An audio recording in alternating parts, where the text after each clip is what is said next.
नमस्कार दोस्तों, स्वागत है आप सभी का यूट्यूब चैनल स्टडी पॉइंटर्स पर। दोस्तों, आज हम आपके लिए सीटेट एग्जाम अगस्त 2023 का इंपॉर्टेंट टॉपिक सामाजिक विज्ञान का लेकर आए हैं। इसको इंग्लिश में कहते हैं सोशल साइंस के प्रीवियस ईयर के क्वेश्चन पेपर लेकर आए हैं। आज यहाँ पर हम सोशल साइंस के सभी इंपॉर्टेंट क्वेश्चन के बारे में बात करेंगे। ये topic exam point of view से इंपॉर्टेंट है। दोस्तों, यहाँ से सीटेट एग्जाम में बार बार क्वेश्चन पूछे जाते हैं। दोस्तों, आज हम सोशल साइंस की पहली क्लास लेकर आए हैं। दोस्तों, अगर वीडियो अच्छा लगे तो वीडियो को लाइक करें और चैनल से पहली बार जुड़े चैनल को सब्सक्राइब करें। चलिए आज की इंपॉर्टेंट क्लास शुरू करते हैं। देखते हैं पहला क्वेश्चन, पृथ्वी की सतह से शुरू कर वायुमंडल की परतों के सही क्रम का चयन करना है। तो यहाँ पर वायुमंडल की परतों का सही क्रम का चयन करना है। तो यहाँ पर पहला ऑप्शन देखते हैं, क्षोभमंडल हो गया, समताप मंडल हो गया, मध्यमंडल हो गया, वायुमंडल हो गया और वायुमंडल। तो यहाँ पर आपका ये पहली ऑप्शन सही हो गया। तो यहाँ पर राइट आंसर हो गया ऑप्शन ए, क्षोभमंडल। इसको कहते हैं ट्रोपोस्फियर, समताप मंडल को कहते हैं स्ट्रेटोस्फियर, मध्यमंडल को कहते हैं मीजोस्फियर, वायुमंडल को कहते हैं थर्मोस्फियर, या इसी को आयनमंडल के नाम से भी जाना जाता है। वायुमंडल को कहते हैं एक्सोस्फियर। अब यहाँ पर वायुमंडल की परतों के इंपॉर्टेंट पॉइंट्स के बारे में बात कर लेते हैं। तो क्षोभमंडल में क्या होता है? तो क्षोभमंडल में सभी मौसम संबंधी घटनाएं होती हैं, जैसे बादल का बनना, कोहरा, बारिश, आंधी तूफान आदि। ये सभी क्षोभमंडल में घटनाएँ होती हैं। दूसरा देखते हैं समताप मंडल। तो समताप मंडल में क्या होता है? तो समताप मंडल हवाई जहाज उड़ाने के लिए आदर्श मंडल होता है। इसी मंडल में ओजोन परत पाई जाती है, जो सूर्य से आने वाली पराबैंगनी किरणों को पृथ्वी तक आने से रोकती है। तीसरा मंडल देखते हैं मध्य मंडल। इसमें क्या होता है? ये सबसे ठंडा मंडल होता है। इसमें अंतरिक्ष से आने वाले उल्कापिंड आकर जल जाते हैं। चौथा मंडल देखते हैं वायुमंडल, इसी को कहते हैं आयन मंडल। इसमें रेडियो तरंगें पाई जाती हैं। और पाँचवां मंडल देखते हैं कौन सा होता है? वायुमंडल। इसमें हल्की गैसें पाई जाती हैं, जैसे हाइड्रोजन हो गई, हीलियम गैसें आदि पाई जाती हैं। चलिए अगला क्वेश्चन देखते हैं, प्रतिशत के अनुसार पृथ्वी के वायुमंडल में कौन सा प्रमुख संघटक है? तो यहाँ पर बताना है कि पृथ्वी के वायुमंडल में कौन सा प्रमुख संघटक है। Carbon dioxide, nitrogen, helium, oxygen. तो कौन सा है? तो ये नाइट्रोजन होता है। तो पृथ्वी के वायुमंडल में सबसे ज़्यादा गैस नाइट्रोजन गैस पाई जाती है। कितनी परसेंट पाई जाती है? तो ये 78% पाई जाती है। कितनी? 78% पाई जाती है। फिर इसके बाद कौन सी गैस पाई जाती है? तो ये ऑक्सीजन 21% पाई जाती है। अगला क्वेश्चन देखते हैं, हिमनद के निक्षेपण को क्या कहा जाता है? हिमोड़ कहा जाता है, लोयस कहा जाता है, तटबंध कहा जाता है, यह समुद्री गुफा। तो क्या कहा जाता है हिमनद को? हिमनद को इंग्लिश में कहते हैं ग्लेशियर। तो क्या कहा जाता है इसको? तो इसको हिमोड़ कहा जाता है, हिमोड़। तो यहाँ पर राइट आंसर हो गया ऑप्शन ए। हिमनद के निक्षेपण को हिमोड़ कहते हैं। बड़े बड़े हिमखंडों को हिमनद कहते हैं, जो अपने भार के कारण नीचे खिसकते रहते हैं। हिमनद के पिघलने पर जो निक्षेप बनते हैं उन्हें हिमोड़ कहते हैं। अगर यहाँ पर बात की जाए लोयस की, तो लोयस क्या होता है? लोयस पवन द्वारा उड़ाकर लाए गए धूल व मिट्टी के महीन कणों के बृहद जमाव को कहा जाता है। इस तरह के जमावों को लोयस नाम जर्मनी के अल्सेस प्रांत में स्थित लोयस ग्राम के नाम पर पड़ा है। ये मिट्टी कृषि के लिए उपयुक्त व बहुत उपजाऊ होती है। ऑक्सीकरण के कारण इनका रंग पीला या भूरा होता है। अगर यहाँ पर बात की जाए तटबंध क्या होते हैं? तटबंध ऐसे बांध अथवा पत्थर या कंक्रीट के पल स्तर से सुरक्षित मिट्टी या मिट्टी तथा कंकड़ इत्यादि के मिश्रण से बनाए तटों या ऊंचे टीलों को कहते हैं, जिससे पानी के बहाव को रोकने या सीमित करने का काम लिया जाता है। अगला क्वेश्चन देखते हैं, तैराक मृत सागर में तैर सकते हैं क्योंकि? तो यहाँ पर बताना है तैराक मृत सागर में तैर सकते हैं क्योंकि इस सागर में ठंडी धाराओं की अपेक्षा गर्म धाराओं की उत्पत्ति अधिक होती है। तो ये ऑप्शन गलत है। दूसरा ऑप्शन देखते हैं, यह सागर निम्न ज्वार भाटों की अपेक्षा उच्च ज्वार भाटों को अधिक अनुभव करता है। तो ये भी गलत है। तीसरा ऑप्शन देखते हैं, नमक की मात्रा की अधिकता सागर को सघन बनाती है। तो ये ऑप्शन सही है। चौथा ऑप्शन देखते हैं, पवनें सागर जल की सतह पर तीव्र गति से चलती हैं। तो ये ऑप्शन गलत है। तो यहाँ पर राइट आंसर हो गया ऑप्शन सी।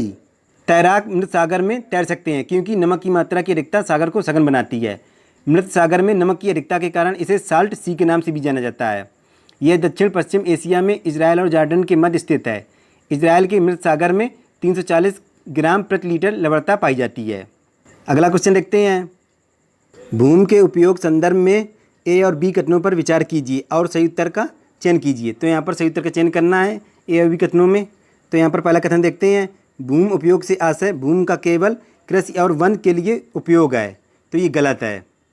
दूसरा कथन देखते हैं, भूमि उपयोग मुख्यतः अपनी स्थलाकृति के द्वारा निर्धारित होता है। तो ये भी कथन गलत है। तो यहाँ पर किस ऑप्शन में दिया गया है? ए और बी दोनों गलत हैं, तो ये ऑप्शन सी में दिया गया है। तो यहाँ पर राइट आंसर हो गया ऑप्शन सी। भूमि उपयोग के संदर्भ में दोनों कथन गलत हैं। भूमि का उपयोग केवल कृषि और वन के लिए नहीं बल्कि चारागाह कामा बागवानी कामा भवन निर्माण कामा बंजर भूमि को उपजाऊ बनाने आदि के लिए किया जाता है। भूमि उपयोग इस्तेलाकृत द्वारा निर्धारित नहीं होती है। अगला क्वेश्चन देखते हैं, विविध समाज के संदर्भ में निम्नलिखित कथनों में से कौन सा सही है। तो यहाँ पर बताना है कि विविध समाज के संदर्भ में निम्नलिखित कथनों में से कौन सा सही है।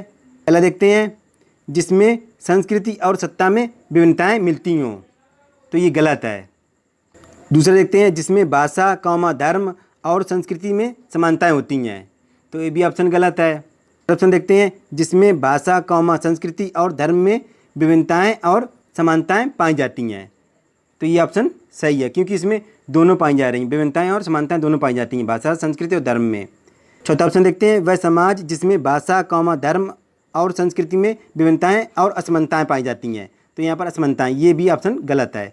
तो यहाँ पर राइट आंसर हो गया ऑप्शन सी।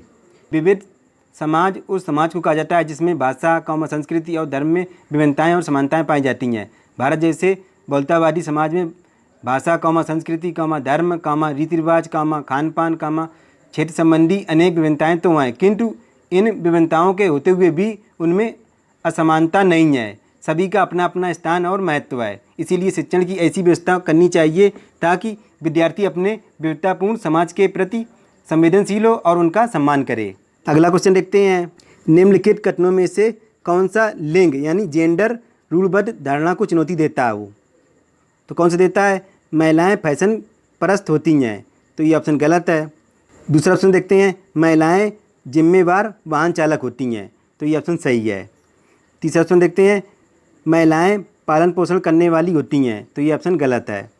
चौथा ऑप्शन देखते हैं, महिलाएं बहुत भावुक होती हैं, तो ये भी ऑप्शन गलत है। यहाँ पर राइट आंसर हो गया ऑप्शन बी, महिलाएं जिम्मेवार वाहन चालक होती हैं। अगला क्वेश्चन देखते हैं, नारी मताधिकार आंदोलनकारियों की निम्नलिखित में से कौन सी मुख्य मांग है। तो यहाँ पर पहला ऑप्शन देखते हैं, महिलाओं के लिए नौकरशाही भूमिका का अधिकार हो, तो ये ऑप्शन गलत है। दूसरा ऑप्शन देखते हैं, धनी महिलाओं के लिए वयस्क मताधिकार, ये भी ऑप्शन गलत है। तीसरा ऑप्शन देखते हैं, श्रम वर्ग के लिए वयस्क मताधिकार, तो ये भी ऑप्शन गलत है। चौथा ऑप्शन देखते हैं, महिलाओं के लिए मताधिकार, तो यहाँ पर ये ऑप्शन सही है। तो यहाँ पर राइट आंसर हो गया ऑप्शन डी, नारी मताधिकार आंदोलनकारियों की मांग महिलाओं के लिए मताधिकार है। अगला क्वेश्चन देखते हैं, सूफी संत के मकबरे को जाना जाता है, तो सूफी संत के मकबरे को किस नाम से जाना जाता है, ईदगाह के नाम से, गुल्ब फरोसाम के नाम से, दरगाह के नाम से, खानकाह के नाम से। तो किस नाम से जाना जाता है सूफी संत के मकबरे को, तो इसको दरगाह के नाम से जाना जाता है। तो यहाँ पर राइट आंसर हो गया ऑप्शन सी, संत के मकबरे को दरगाह नाम से जाना जाता है, जो एक सूफी इस्लामी पुण्य स्थान है। अगर यहाँ पर बात की जाए कि ईदगाह किसे कहते हैं, वह स्थान जहाँ ईद के मौके पर लोग इकट्ठा होकर नमाज अदा करते हैं, ईदगाह कहलाता है। अगर यहाँ पर बात की जाए गुल्ब फरोसाम की, तो गुल्ब फरोसाम एक त्यौहार होता है। अगर यहाँ पर बात की जाए खानकाह की, तो खानकाह क्या होता है, किसी दरगाह के साथ अक्सर सूफी बैठकें और विश्राम गृह बने होते हैं, जिन्हें खानकाह कहा जाता है।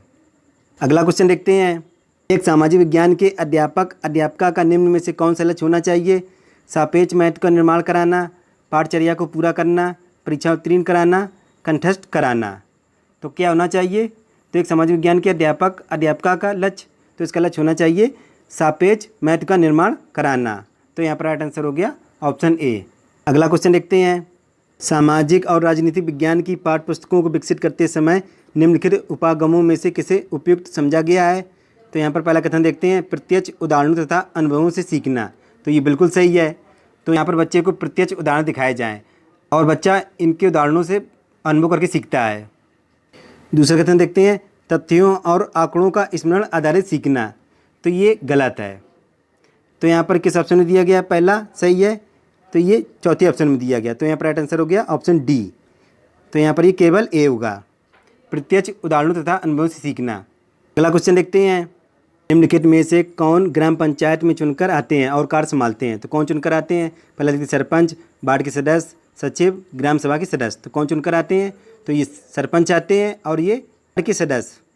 तो यहाँ पर किस ऑप्शन में दिया गया है, ए और बी दोनों सही है, तो ये ऑप्शन डी में दिया गया। तो यहाँ पर राइट आंसर हो गया ऑप्शन डी। सरपंच और वार्ड के सदस्य ग्राम पंचायत में चुनकर आते हैं, जबकि ग्राम पंचायत क्षेत्र में रहने वाले सभी व्यक्ति जिनका नाम मतदाता सूची में दर्ज है ग्राम सभा के सदस्य होते हैं। प्रत्येक ग्राम पंचायत में एक पंचायत सचिव की नियुक्ति सरकारी नियमानुसार पंचायत एवं ग्रामीण विकास विभाग के द्वारा की जाती है। अगला क्वेश्चन देखते हैं। कोई व्यक्ति जिला जज के न्यायालय द्वारा दिए गए फैसले से असंतुष्ट हुआ है, जो अपील प्रणाली के अनुसार वह निम्नलिखित न्यायालयों में से किसमें अपील कर सकता है। पहला ऑप्शन देखते हैं सुप्रीम कोर्ट, इसको कहते हैं उच्चतम न्यायालय। दूसरा देखते हैं हाई कोर्ट, इसको कहते हैं उच्च न्यायालय। तीसरा देखते हैं ट्रायल कोर्ट, इसको कहते हैं जांच न्यायालय। चौथा देखते हैं सेशन कोर्ट, इसको कहते हैं सत्र न्यायालय। तो यहाँ पर बताना कौन सा ऑप्शन सही होगा। तो यहाँ पर ये ऑप्शन बी सही होगा। तो यहाँ पर राइट आंसर हो गया ऑप्शन बी हाई कोर्ट, इसको कहते हैं उच्च न्यायालय। यदि कोई व्यक्ति जिला जज के न्यायालय द्वारा दिए गए फैसले से असंतुष्ट हुआ है तो वकील प्रणाली के अनुसार वह उच्च न्यायालय में अपील कर सकता है। भारतीय संविधान के उच्च न्यायालय राज्य न्यायपालिका का सर्वोच्च न्यायालय है। संविधान के अनुच्छेद यानी आर्टिकल 214 के अनुसार प्रत्येक राज्य के लिए एक पृथक उच्च न्यायालय होगा। उच्च न्यायालय निम्न न्यायालय के निर्णयों के विरुद्ध उन दीवानी मुकदमों में अपील सुन सकता है जिसमें 5,000 या इससे अधिक रकम या इतने मूल्य की संपत्ति का प्रश्न हो। उच्च न्यायालय निम्न न्यायालयों के निर्णय के विरुद्ध ऐसे फौजदारी मुकदमों की अपील सुन सकता है जिसमें निम्न न्यायालयों में अपराधी को 4 वर्ष अथवा इससे अधिक समय के लिए सजा दी गई हो। अगला क्वेश्चन देखते हैं। भारतीय संसद पर दिए गए ए और बी कथनों पर विचार कीजिए। तो यहाँ पर पहला कथन देखते हैं। कोई भी राजनीतिक दल जिसके पास लोकसभा में कितने भी संसदीय सदस्य हों वह सरकार बना सकती है। तो ये गलत है।